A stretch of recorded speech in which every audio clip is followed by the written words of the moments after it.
Shalom. Welcome back. First and foremost, I want to give all glory, praises, and honors to Yahweh, by Hashem, Yahweh Shai, and double honor to the apostles and elders of Great Millstone, and salutations to you, Akim, pushing this word in sincerity and in truth. Back with another lesson. And today it's going to be a lesson based on, we just had one of the apostles up here in Chicago, the esteemed Apostle Rakah. All right, he was up here, and it was a beautiful thing to see the elder apostle.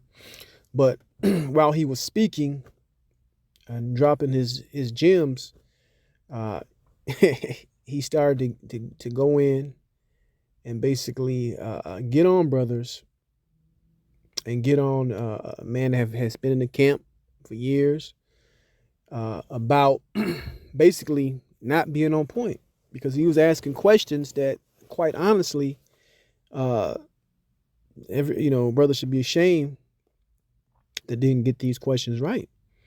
All right, brother should be ashamed that they didn't get these questions right. And that goes, not for the ones that got called out, for all the ones that stood on the sideline and they didn't even know the answer. Because I'll put it like this, man, we have to continue to challenge ourselves in this truth. All right, we must continue to challenge ourselves in this truth, meaning this is a perpetual mission, a perpetual job. All right, it's not something that you learn once and you put up, because if you don't practice it, guess what? You forget certain things, whether it be going into the Hebrew, certain breakdowns.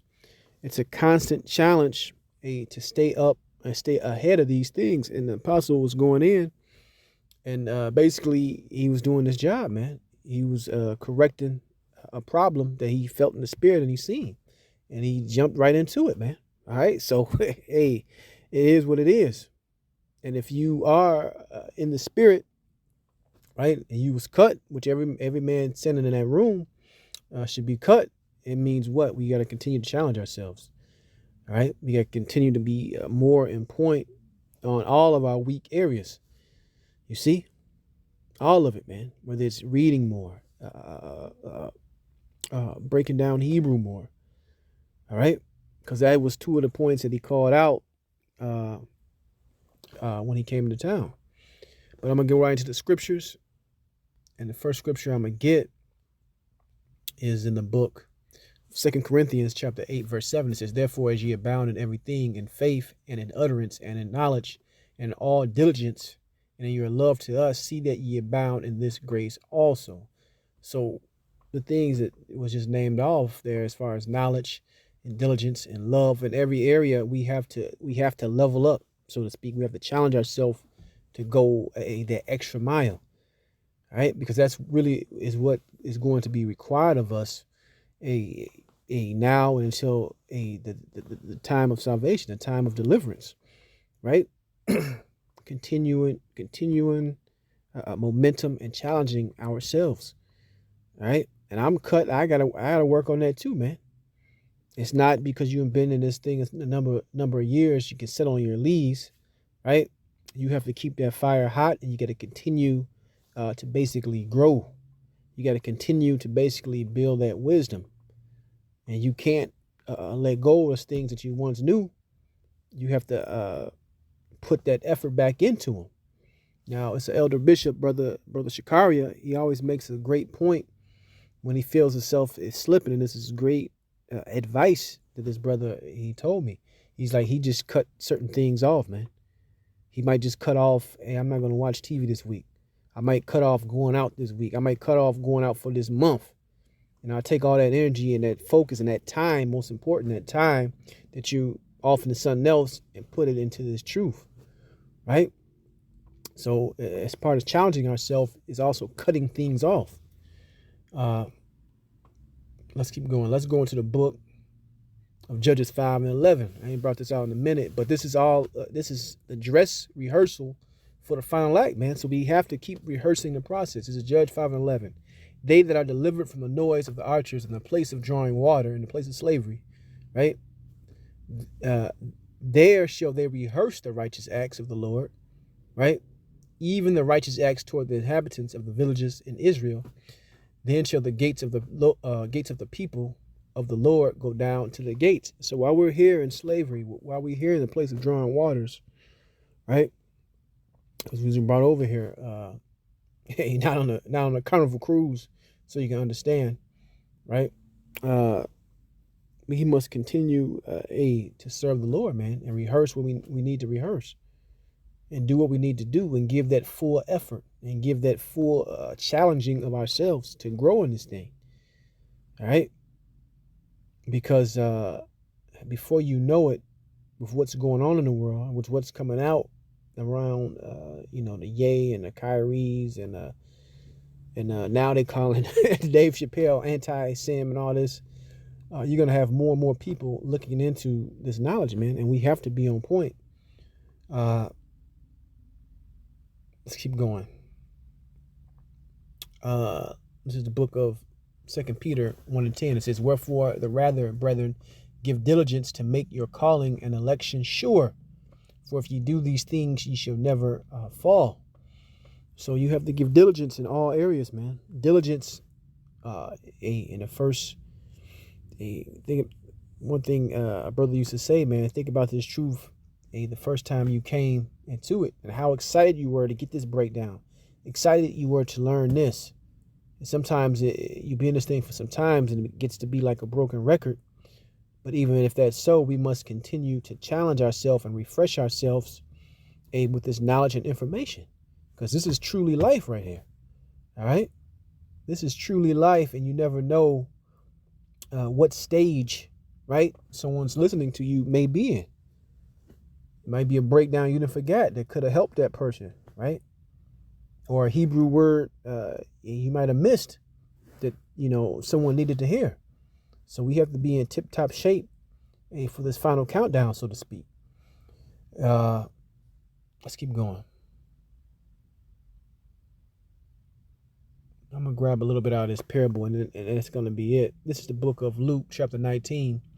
I'm going to start at 12. It says, "He said, therefore, a certain nobleman went into a far country to receive for himself a kingdom and to return," right? "And he called his 10 servants and delivered them 10 pounds and said, Occupy till I come." And part of that occupying is what? Challenging yourself. All right? Being on point. Doing what's required of you in the brotherhood. Okay? Going into the scriptures. Studying. And that studying is a key component, man. It's a very key component, because just because quite honestly, you be in this thing a year, you should be able to kill and destroy and break down and cut any of that madness that Christians come up with. But if you are not constantly going over these scriptures, going over these breakdowns and challenging yourself, guess what? You can easily be confounded. And that was the point that the apostle Rakar was making when he was in town. All right. 14. "But his citizens hated him." This is Luke 19:14. But pretty much that's the point I wanted to occupy till I come, because it's going to go into. Let me just read some of it. But his citizens hated him and sent a message after him, saying, "We will not have this man to reign over us." All right. "And it came to pass that when he was returned, having received the kingdom, then he commanded these servants to be called unto him, to whom he had given the money." Meaning, the Lord gave you a down payment of the Spirit, this knowledge. It's like he told Peter, feed his sheep, feed his elect, to do the work, man. All right, to do the work, and part of doing that work is staying on point, man. Okay, staying on point, not being lackluster, not becoming disenchanted. You see, this all goes together. It says, "And it came to pass that when he was returned, having received the kingdom, then he commanded the servants to be called up unto him, to whom he had given the money, that he might know how much every man had gained by trading." Right? "Then came the first, saying, Lord, thy pound hath gained 10 pounds. And he said unto him, Well, thou good servant, because thou hast been faithful in very little, have thou authority over 10 cities." So basically, the Lord is rewarding these servants for doing the work they were supposed to do. It's not like the Lord gave them 10 pounds and then they only brought back 2 pounds. So that means you're not growing, you're diminishing. If that would have been one of the cases in this parable. All right. And that's not one of the cases, but you can see that these men abounded, these men grown, these men took out the wisdom, the knowledge, the money, which is in the parable as far as trading, and they doubled it, tripled it, quadrupled it, and it pleased the Lord, Yahweh Shai, right? It says, verse 18, and the second came, saying, Lord, thy pound have gained 5 pounds. And he said likewise to him, be thou also over 5 cities. And another came, saying, Lord, behold, here is thy pound, which I kept laid up in a napkin. For I feared thee, because thou art an austere man. Thou takest up that thou laidest not down, and reapest that thou didst not sow. And he said unto him, out of thine own mouth will I judge thee, thou wicked servant. Thou knewest that I was an austere man, taking up that I laid not down, and reaping that I did not sow. Wherefore thou gavest not thou my money in the wherefore then gavest not thou my money into the bank, that at my coming I might have required my own with you. Basically, I would have gained something. So you was lazy, you didn't do anything, you didn't build up on the money I gave to you. So basically, you got this knowledge and you sat on your hands, you got this knowledge and you were lukewarm or cold, you got this knowledge and you didn't do what you were required to do with it. And that's going to be a horrible feeling, to be that servant, to be this example when Yahweh Shai comes back, because that's going to happen. There's going to be examples where men are going to say, we taught in your streets, we did this, we did that. And he's going to tell you, depart from me. All right. It's not going to be simple and plain like that. It's going to be agony and judgment that comes behind those words. So consider that, man. Really consider that.